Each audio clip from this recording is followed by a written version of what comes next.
ఎట్టకేలకు చంద్రబాబుకు bail మంజూరైంది. Chandrababu bail petition పై విచారణ చేపట్టిన హైకోర్టు బెయిల్ మంజూరు చేసింది. స్కిల్ స్కామ్ కేసులో చంద్రబాబుకు రిలీఫ్ లభించింది.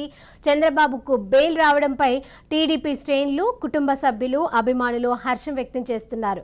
స్కిల్ డెవలప్మెంట్ కేసులో తెలుగుదేశం పార్టీ అధినేత చంద్రబాబుకు బెయిల్ మంజూరైంది.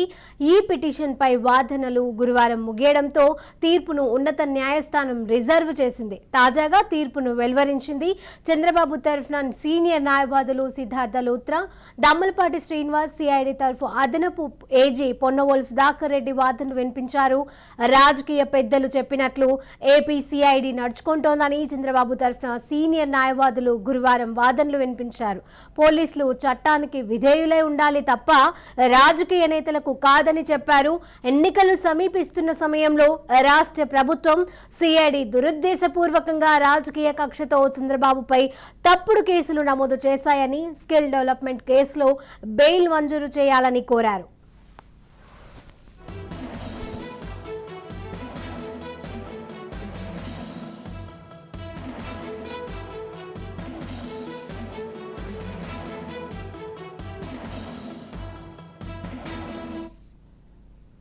ఇక ఇదే అంశానికి సంబంధించిన మనతో పాటు చర్చించడానికి గౌతు శిరీష, టీడీపీ నేత. శిరీష గారు నమస్తే అండి.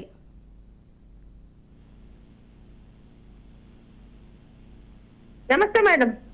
చెప్పండి మేడం, ఈ రోజు అయితే చంద్రబాబుకి సంబంధించి బెయిల్ ఏదైతే ఉందో దానికి సంబంధించి మీ స్పందన? ఖచ్చితంగా ఈ రోజు బెయిల్ వస్తుందన్న విషయాన్ని మాకు ఎప్పుడో తెలుసు మేడం. ఎందుకంటే ఆయన అవినీతి చెయ్యలేదు. ఎన్నికల ముందు ఆయన మీద ఏదో ఒక తప్పుడు కేసులు పెట్టి చంద్రబాబు నాయుడు గారిని పార్టీకి దూరంగా ఉంచితే పార్టీ శ్రేణులు, పార్టీ నాయకులు కకావికలు అయిపోయి పార్టీ మూల పడిపోతుందని ఒక పనికి రాని తప్పుడు ఆలోచనతో జగన్ రెడ్డి గారు చేసినది ఈ రోజు ఆయనకి రివర్స్ అవుతుంది. చంద్రబాబు నాయుడు గారికి ఇంత ఆదరణ ఉందా? మా పార్టీ శ్రేణులే కాకుండా రాష్ట్రంలోనే కాకుండా ఇతర రాష్ట్రాల్లో, ప్రపంచంలో ఇతర దేశాల్లో తెలుగువాడు అన్నవాడు సాఫ్ట్వేర్ గురించి ఇంపార్టెన్స్ తెలిసి ఆయన పుణ్యాన ఈ రోజు బయట దేశాల్లోని వాళ్ళకంటూ ఒక ప్రత్యేకంగా ఒక జీవితం ఏర్పరచుకున్న ప్రతి ఒక్కరు కూడా పార్టీలకు అతీతంగా, వాళ్ళేమి తెలుగుదేశంలో కార్యకర్తలు కాదు, రేపు ఇక్కడ ఎమ్మెల్యే టికెట్లు వాళ్ళకి అవసరం లేదు. ఆయన ప్రపంచం మొత్తం ఆయనకు ఆదరణ, ఆయన మీద తప్పుడు కేసు పెట్టారన్న విషయాన్ని ప్రపంచం మొత్తం తెలుసుకున్నారు. ఈ రోజు మీకే తెలుసు ఆయన సజ్జలో ఎవరో చంద్రబాబు నాయుడు గారు అవినీతి చేశారని ప్రజల్ని నమ్మించడానికి చాలా కష్టపడుతున్నామని ఈ రోజు ఒక్కటే చెప్పగలం. చంద్రబాబు నాయుడు గారు అవినీతి అన్న ప్రజలు నమ్మరు, జగన్ రెడ్డి అధికారంలో ఉన్న ఆయన నీతి పరుడు అన్న ప్రజలు ఎప్పటికీ నమ్మరు. కాకపోతే మేమంతా బాధపడింది, ఆయన అరెస్ట్ చేసినప్పటి నుంచి ఆయన వయసు రీత్యా ఆయనకి ఎలాంటి ఇబ్బందులు ఎదురవుతాయని భయపడ్డాం. కానీ మా నాయకుడు ఎప్పటికీ నీతి మంత్రులని మాకు తెలుసు, ప్రజలకి తెలుసు అనే విషయం కూడా మాకు తెలుసు.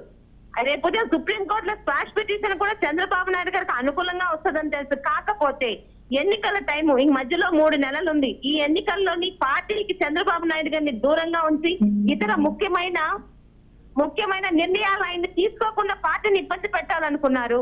ఆయన కూడా ఈ రోజు కోర్టు ఇచ్చిన దాన్ని ఎంత చక్కగా ఆయన పాటించారో ఒక్కసారి గుర్తు తెచ్చుకోవాలి. 10 సంవత్సరాలుగా బెయిల్ మీద ఉన్న నాయకుడు బయట ఎవడు? ఈ రోజు కొంతమంది మంత్రులు వాగుతున్నారు చంద్రబాబు నాయుడు గారికి ఏ రోగాలు ఉన్నాయని ఇవ్వాలని. ఏ రోగాలు ఉన్నాయని ఈ రోజు జగన్ రెడ్డి 10 సంవత్సరాలుగా బయట ఉన్నాడు మేడం.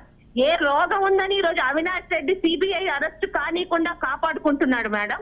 ఏ రోగాలు ఉన్నాయని అవినాష్ రెడ్డి, భాస్కర్ రెడ్డిని హత్య కేసు మీద కూడా ఈరోజు బెయిల్ ఇచ్చారు. ఏ రోగాలు ఉన్నాయని ఒక హత్య చేసి డోర్ డెలివరీ చేసిన ఎమ్మెల్సీ అనంతబాబుని తీసుకొచ్చి మళ్ళీ పార్టీ మీటింగ్ లో పెట్టుకున్నారు. ఇలాంటి మచ్చలు మరకలు ఒంటి నిండా పెట్టుకున్న వైసీపీ నాయకులు ఈ రోజు చంద్రబాబు నాయుడు గారికి బెయిల్ ఎందుకు ఇవ్వాలని మాట్లాడుతున్న వాళ్ళకి ఈ రోజు చెప్పుతో కొట్టినట్టు చెంపదెబ్బ. ఈ రోజు మా అందరికి సంతోషంగా ఉంది. ఆయన బయట ఉన్నా కూడా ఆయన్ని ఈ రోజు మేము చూడలేకపోతున్నాం, కలవలేకపోతున్నాం. ఎన్నికల పరంగా ఆయన ఇచ్చే మెసేజ్ మాలో first message, first public meeting ఎంత జోష్ నింపుతుందో మాకు తెలుసు. ఈ రోజు రావడం పట్ల ఈ రోజు కొంత అంటే justice is delayed is also denied. ఆయన 70 సంవత్సరాలు ఆయన జైల్లోని ఇబ్బంది పడ్డారని బాధపడ్డాను తప్పితే ఆయన నీతిగా ప్రజలందరికి ముందు మళ్ళీ తిరిగి వస్తారు. ఆయన ఎలాంటి నీతి మంత్రులు ఈరోజు రాష్ట్రం కాదు, దేశం కాదు, ప్రపంచం అంతా తెలిసేలా చేశారు ఈ పనికిరాని జగన్మోహన్ రెడ్డి. ఇక ఈ రోజు నుంచి మేము ఆయన్ని కలవగలం. ఎన్నికలకి ఇంకా మంచి జోష్ తో మేము అందరం ప్రిపేర్ అవ్వగలం.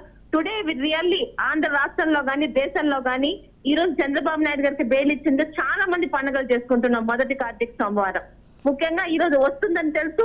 వచ్చాక పార్టీ ఎలా ముందుకు ఇంకా దిగ్నీకృతమైన ఉత్సాహంతో ముందుకు వెళ్ళాలని మేమందరం అనుకుంటున్నాం మేడం. Thank you. మొత్తానికైతే వాస్తవాలను దాచిపెట్టి ఈ కేసుని తప్పుదో పట్టించారని అంటారా?